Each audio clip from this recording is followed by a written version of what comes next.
is already recording. All right. Do I have your permission to record your voice for my English project, which involves me asking you different questions related to freedom throughout your life? Yes. Could you please tell us your name? Michael Libbert. And we're just gonna start off with some basic questions. Could you tell me where you were born, please, and where you grew up? Well, I was born in Jefferson City, and I grew up in Henley.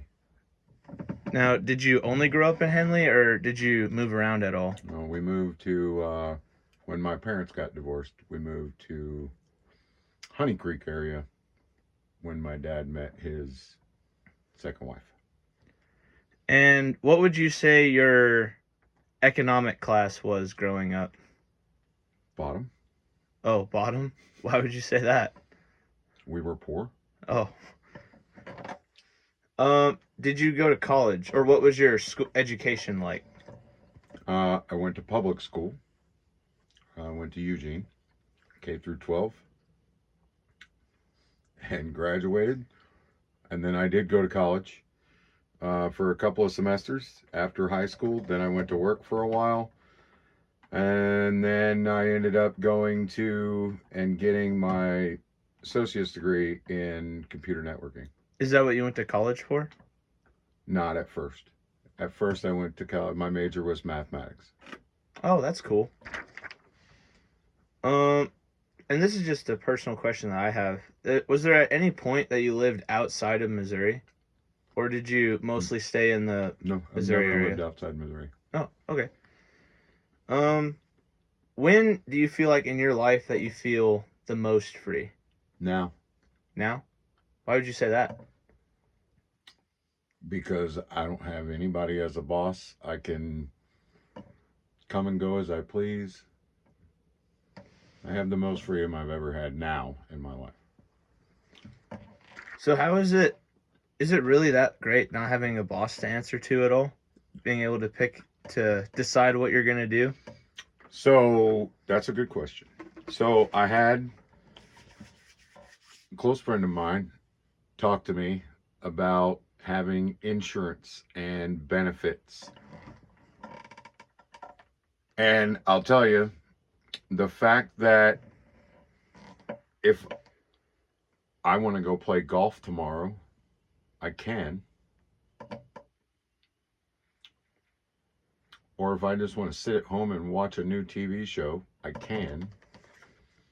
And I don't have to call anybody and ask for permission. All of that. Now, I don't do that most of the time. I still go to work every day. But I go to work 8 o'clock. I'm usually most days done by 2. And that's okay. Sometimes we work longer, sometimes we work shorter. I've been back at home at 8:15 in the morning just because the job wasn't ready to work on. So, and that's okay too. It just all of that, having my time the way I want to spend it regardless of what it is. So when I started working for myself 3 years ago, I've been able to attend everything for all of my kids. That was not always the case prior to working for myself. Yeah. And that to me is more important and way more freeing than having insurance, retirement, benefits, all of that. So do you wish that you could have worked for yourself a lot sooner? I wish I would have started the day I graduated high school. So what is it that you do mostly now since you're able to work for Uh, yourself? Because I know that you used to work in IT at the Ike Skelton base I for a worked little for the bit. state. I was a state employee, but I did work on base. But mostly now I contract with Howell's Carpet. So I do a lot of flooring, but I still do basic general construction, remodels. The only thing I probably wouldn't do would be like a new home build, Yeah. but I'll pretty much do anything else. Do you love doing this more than working for the Mm, state? yes. How do you feel like with me, Izzy, Grace, and Harrison? How do you feel like we have impacted your freedom, or if it's impacted your freedom at all? You four are my greatest accomplishment, hands down. That didn't impact my freedom at all. Changes how I spend my time, but I like spending time with you all, so it's not impacting my freedom whatsoever.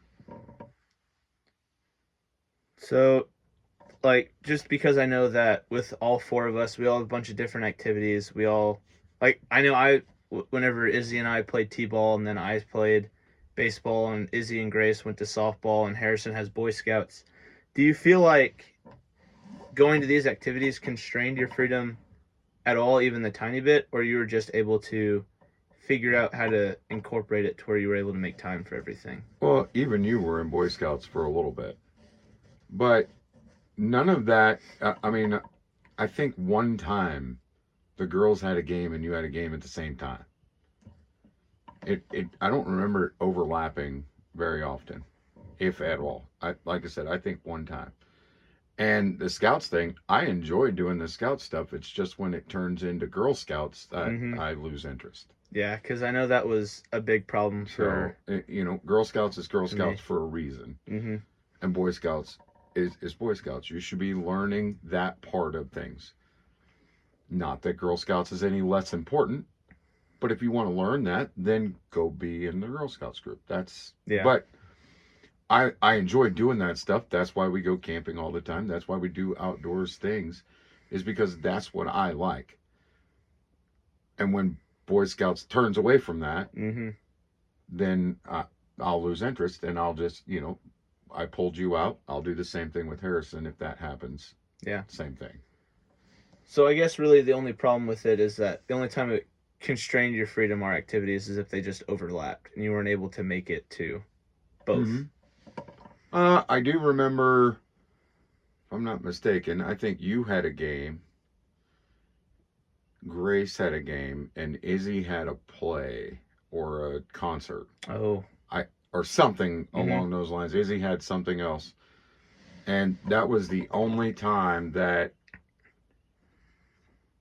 I could only attend one thing. Yeah. Um, and then the other time, I think the girls had a game and you had a game at the same time at two different locations.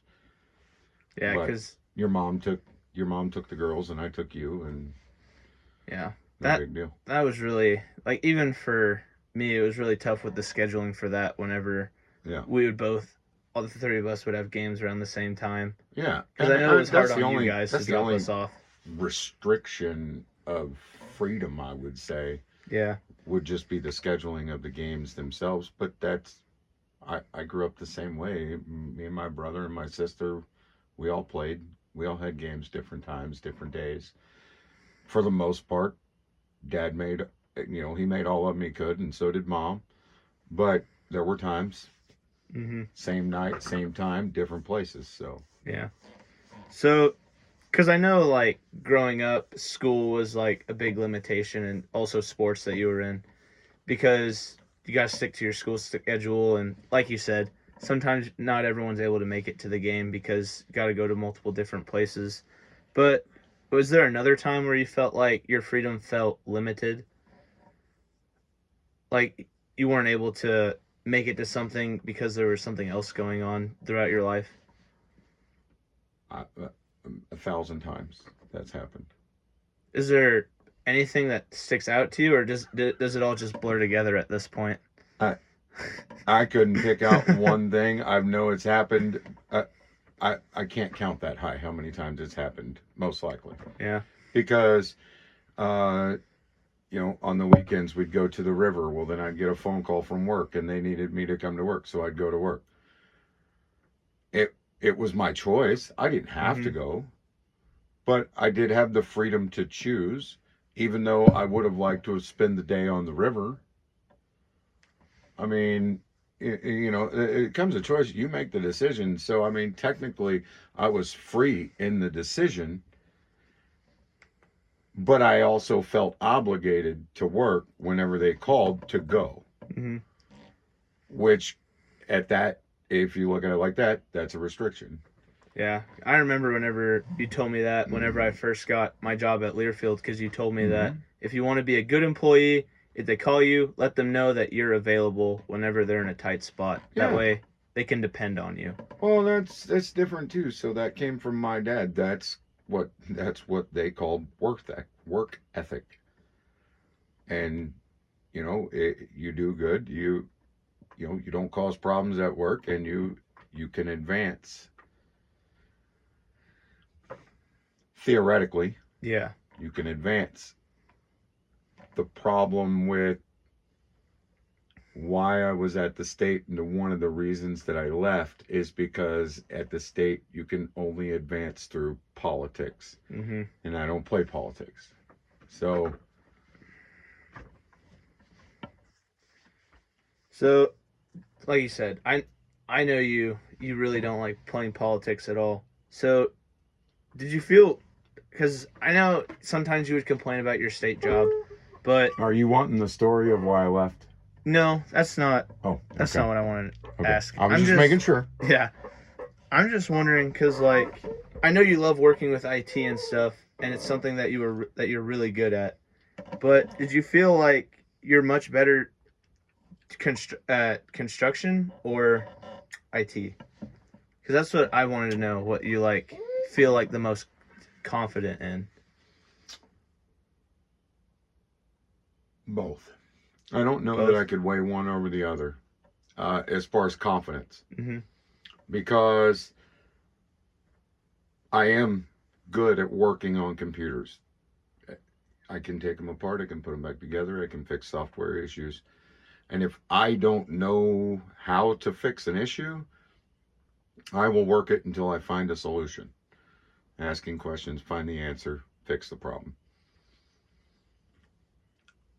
I would say I'm more naturally confident in construction, but I've been doing it since I was 11 years old helping my dad. I had some really good teachers along the way at different businesses where I worked. I built pole barns, I built houses. Really good teachers along the way. Not such a good teacher myself, but I'm a good student. So I would say more naturally confident in construction, but equally confidence level in IT as well. And I also remember because, like, whenever you did work for the state, there were some days where you end up working really late nights and weren't able to make dinner sometimes, or Mm-hmm. whenever it was your night, but you had to work a late shift. So you made a deal with our mom where we'd stay with her that Wednesday or that Friday Mm-hmm. night, and then you just trade weekends or whatever.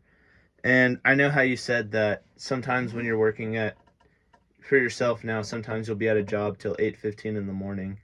Do you feel like you have a better work life balance now for yourself or whenever you were with the state?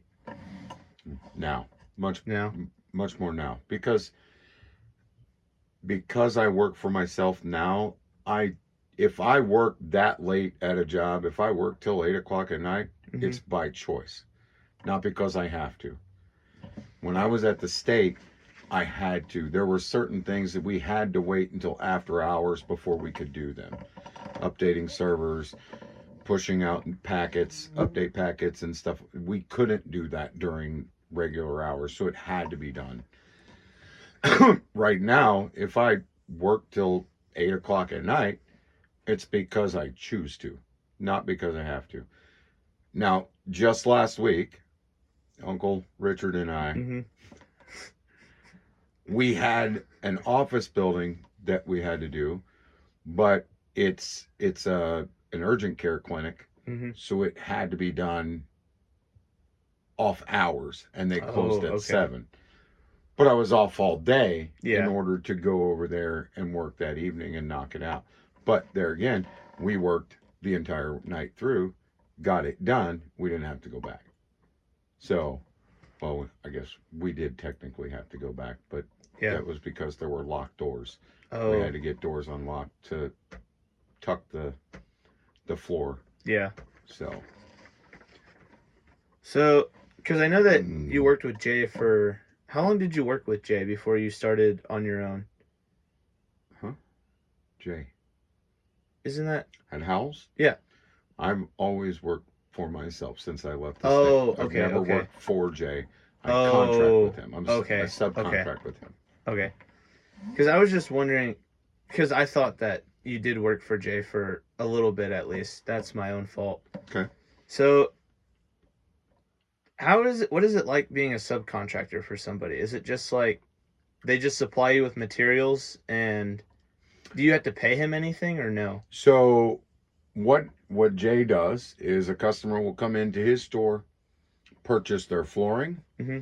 set up the install with everything. All of that is done through Jay. Okay. Jay makes the bid. Mm-hmm. The customer approves it. The customer pays Jay. Jay hands me the ticket. It has the work order. I take the work order. I go do the job. I get paid X amount of dollars off the work order. So say the work order pays, we're just going to use an even number, $1,000. 10% goes to Jay. The rest goes to me. Oh, okay.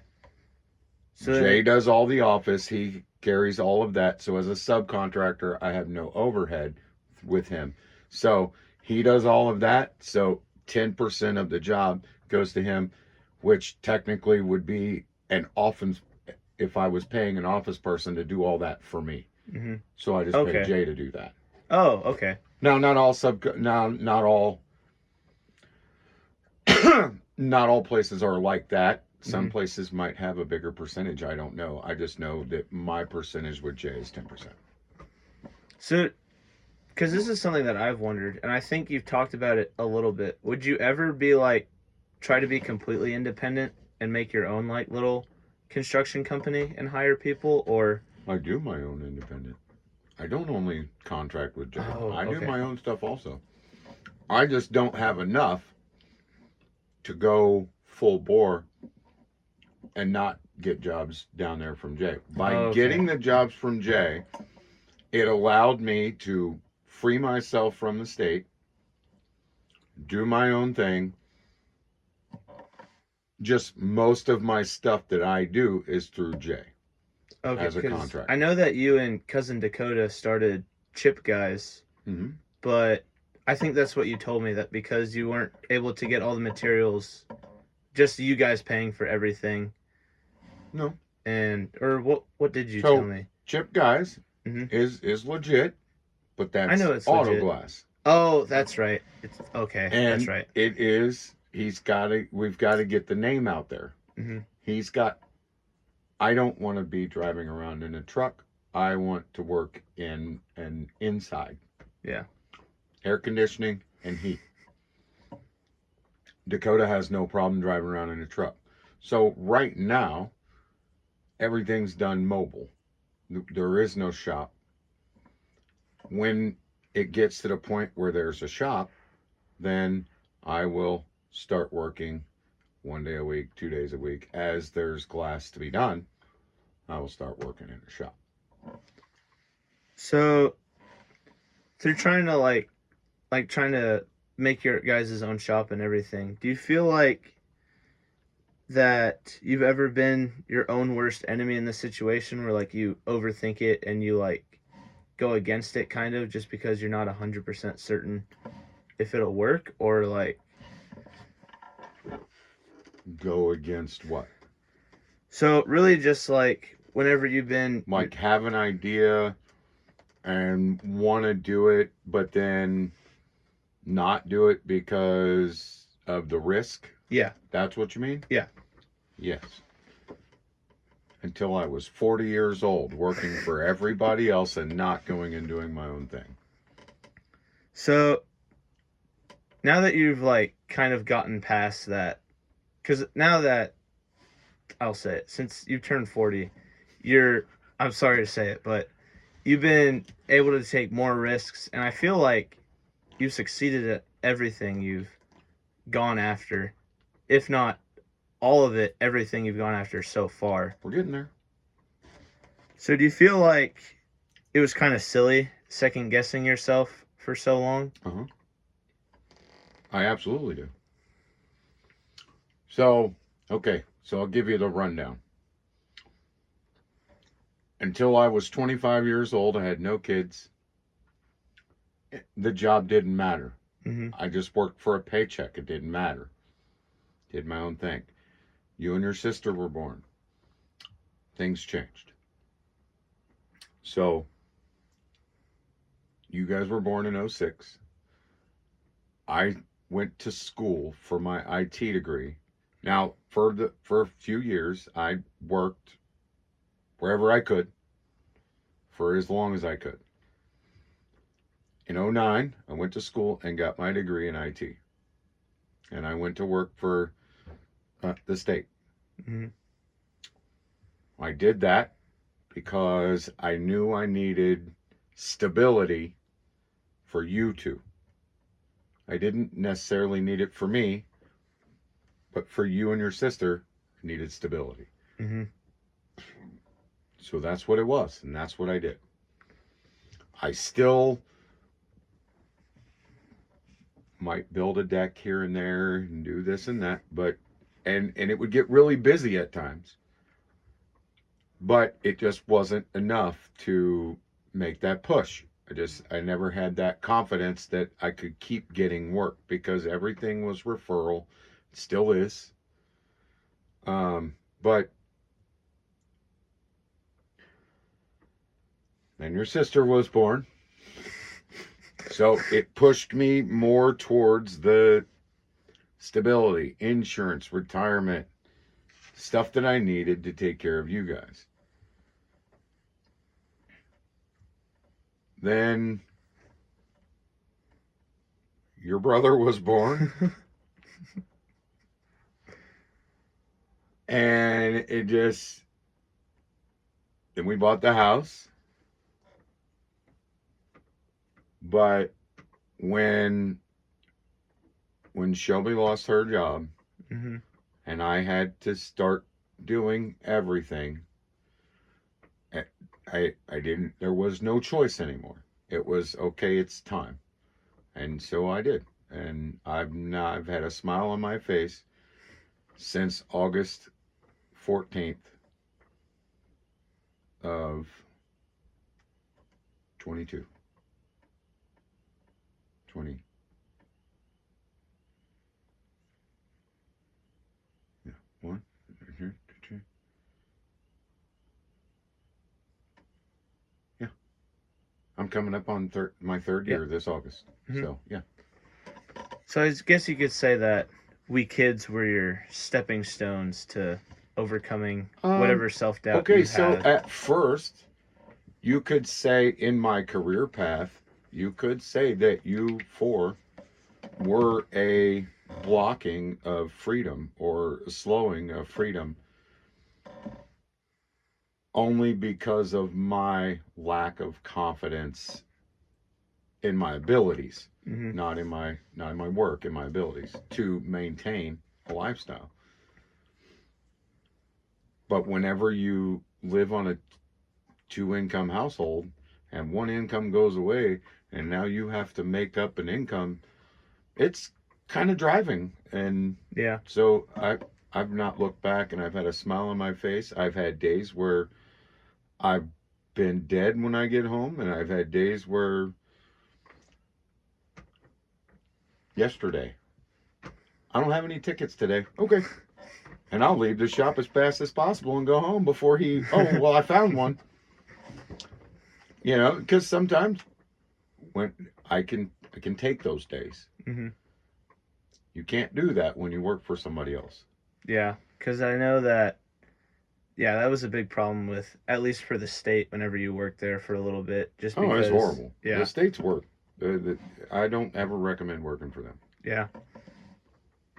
And I know how hard it was trying to balance work and kids working with the state. And I know, at least from how you've made it sound, it's much easier to handle kids and work now that you're able to work for Well, yourself? For the most today, part. your youngest sister today wasn't feeling well at school, Mhm. so I went and picked her up. Your mom didn't have to leave work, so it's beneficial because it didn't hurt my work day whatsoever. Yeah. I can explain to a customer, hey, I'm sorry, gotta go pick my kid up from school. I'll be back tomorrow. And I've yet to meet a customer that ever has a problem with extending a job a day or anything like that when you talk to them about what's going on. Yeah. Now, there is something I want to ask a little bit about is that because I know the basics of like how you said how your freedom's been affected throughout your life, throughout your living situation, where you lived, how you grew up, working for the state, now working for yourself, and then us kids. But I do want to ask you about some of the like how the world kind of with like world events affected your freedom. Like I know a big one was definitely 9/11. How did that affect you?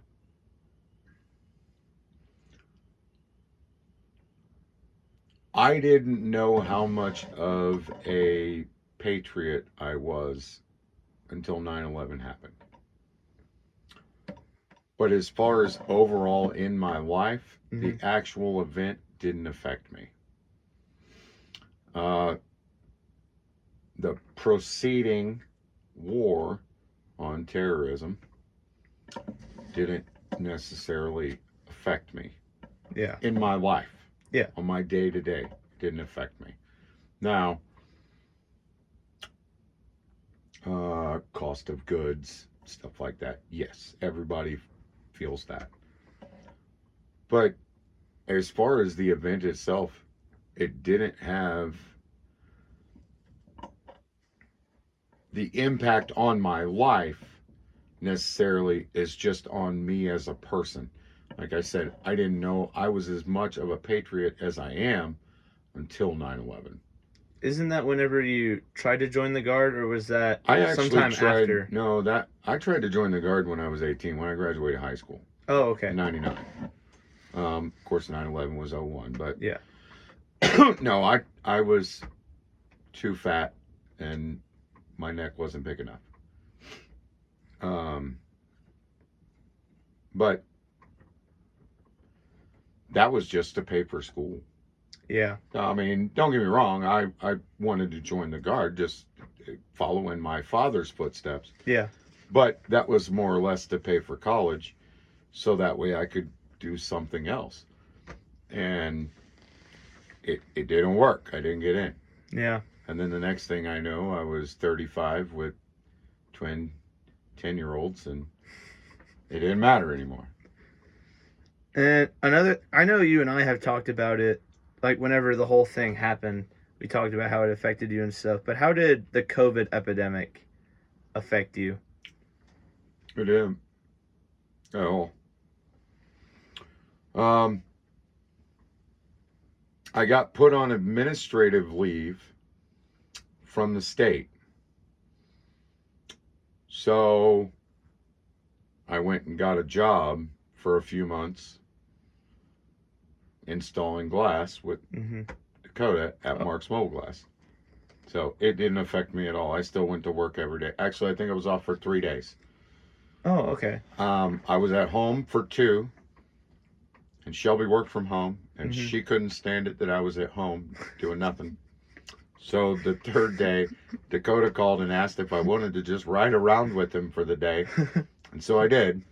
And then when the day was over, I forget the manager's name at Mark that called me, but he offered me a job to ride around with Dakota. Oh, okay. So it didn't affect me at all. I never took a shot. I never wore a mask. No, sorry, correction. I wore a mask 2 times. I had to go to AT&T 2 times. Oh, okay. But they gave it to me. I never bought a mask. Yeah. And thankfully I wasn't there very long. But other than that, it didn't affect me whatsoever. other than the fact that still got paid from the state, Mm-hmm.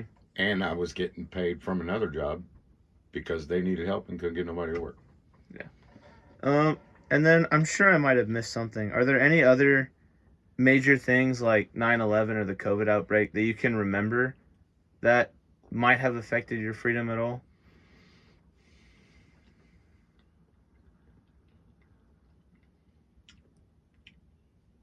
When I was 21, 20, I was still 20 before I turned 21. I lost my driver's license for 4 years. Oh. So my only ride away from my house Mm-hmm. was if I called somebody to come and get me, or I rode with my little brother. So my little brother and I became friends because I just rode with him every time he left the house. Yeah. How did you lose your license? If you don't mind me asking. Speeding tickets, Oh, just got too many? 48. 48? Oh. At 2 points apiece. Your license gets suspended at 12 points. Mm-hmm. And it turns out that when you get pulled over with a suspended license, it's an automatic additional 12 points. Oh. So I lost my license for 4 years. I did not sit behind the wheel of a vehicle for 4 years. Man. To the day. And I know how much you love to drive. That must have been horrible.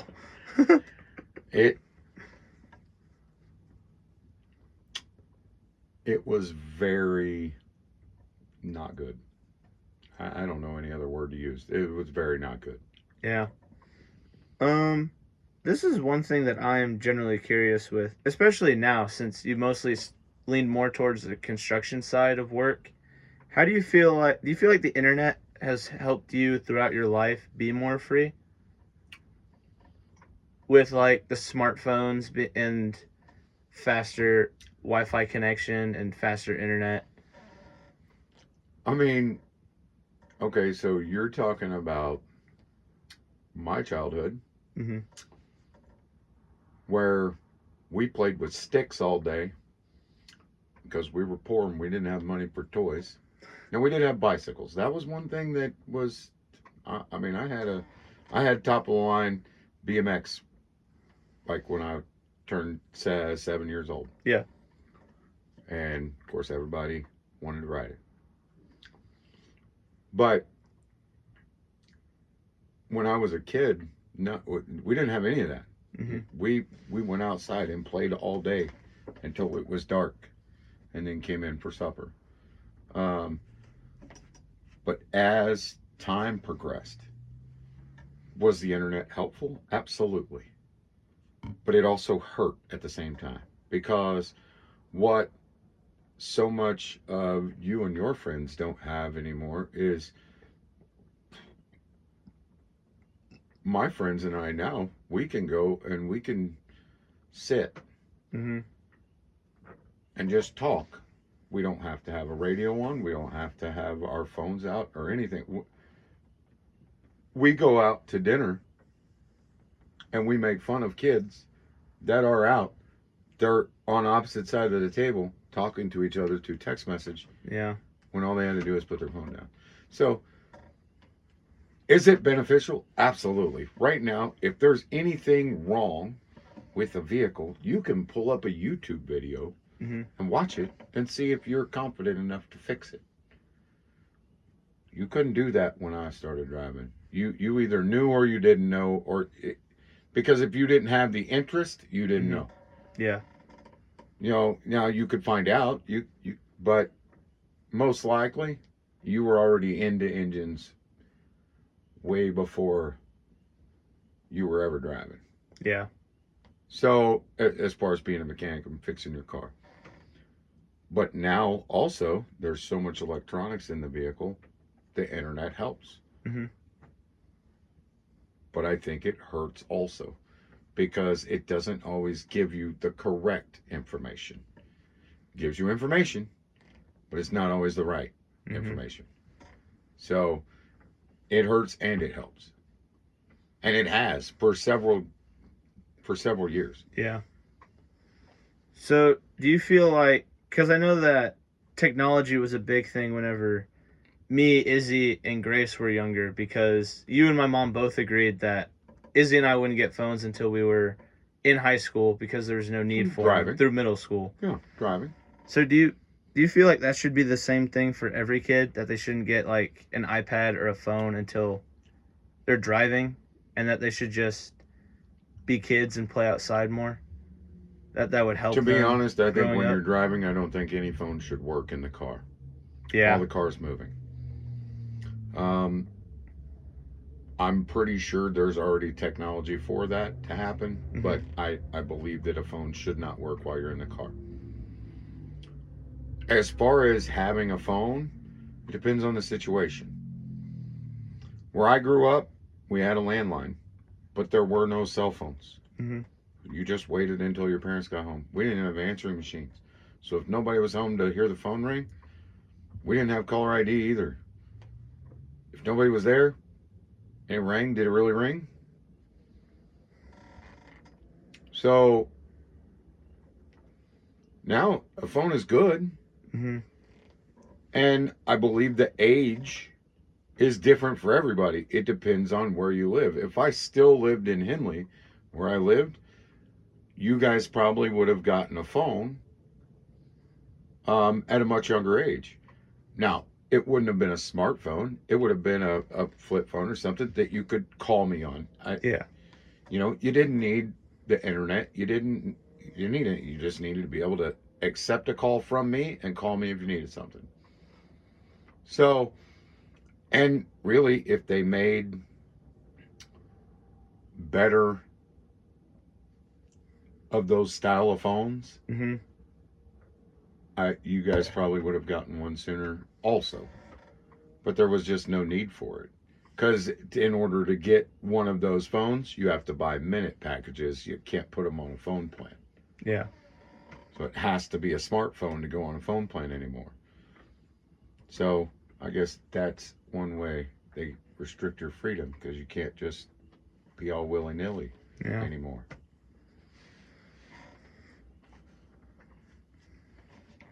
So this is a personal question I have for you. Do you feel like through technology that kids during your generation were more free because you didn't need it? Or do you feel like kids nowadays are more free because of it? Well, I got a question for you. Mm-hmm. Do you consider, what do you consider free? So Do you consider the fact that when I was a kid, my parents were both gone to work every day? For instance, summer vacation, out of school. We could ride our bikes down to the creek to the neighbor's house, and neighbors were not super close. So, we're talking a 2 mile bike ride to one of my friend's house when I was going to school, when I was still in grade school. Came home when it was time for dinner. Sounds pretty freeing, right? yeah. But if I messed up, I got punished. I didn't even have to mess up bad, and I still got my butt whipped. Yeah. So you definitely parents had to be a bit more strict But in now a way. with you guys, Mm-hmm. you couldn't go on a bike ride 2 miles away to a friend's house and spend the day and then come back home. We can't do it because there's too many other factors that play a part now that Mm-hmm. didn't play a part when I was your age. Does that make sense? Yeah. Because I know like a big thing that I feel you like told me and my my mom have childhood told was me that. probably a lot more free than yours, even though, for instance, punishment wise, there wasn't a lot. You and your sister were actually a blessing. Um, but there wasn't that I didn't you guys did what we asked you to do. You followed the rules.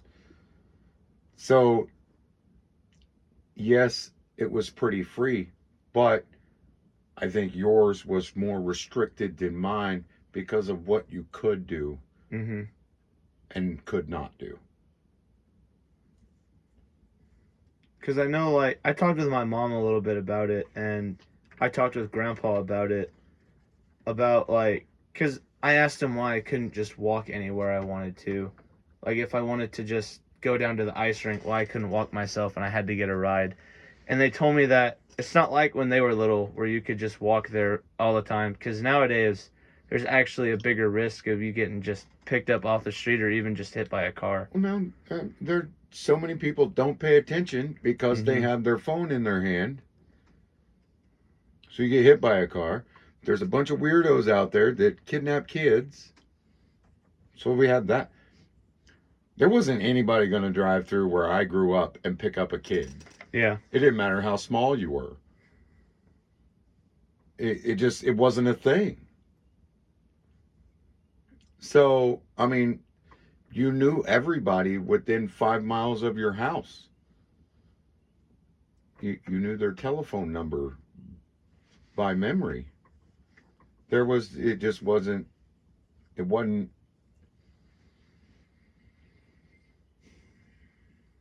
I don't know, it just wasn't a thing. Yeah. It really wasn't. And now it is, unfortunately, because I would love for kids to grow up the way I grew up. But that's the thing of the past. Yeah. Because I'll be honest, growing up and just hearing stories that you would tell me about just being able to go on 2 mile bike ride to your friend's house and that'd be it.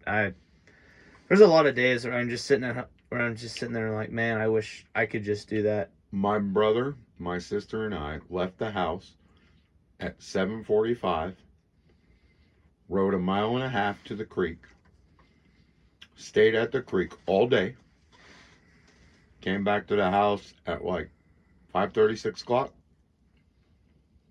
Mom and Dad were already home. We all been all day. We brought them a bucket of crawdads that we had caught at the creek all day, and Dad cooked them, and that we had them with dinner. You guys couldn't do that now. The act of what we did, you could do nowadays, but you can't do it unattended. Yeah. I was 7, my brother was 5, and my sister was 4. That ain't gonna happen anymore. Yeah. Unfortunately. Well, thank you so much for allowing me to interview you. This has been a very enlightening experience. Thank you. You're welcome. How'd we do on time?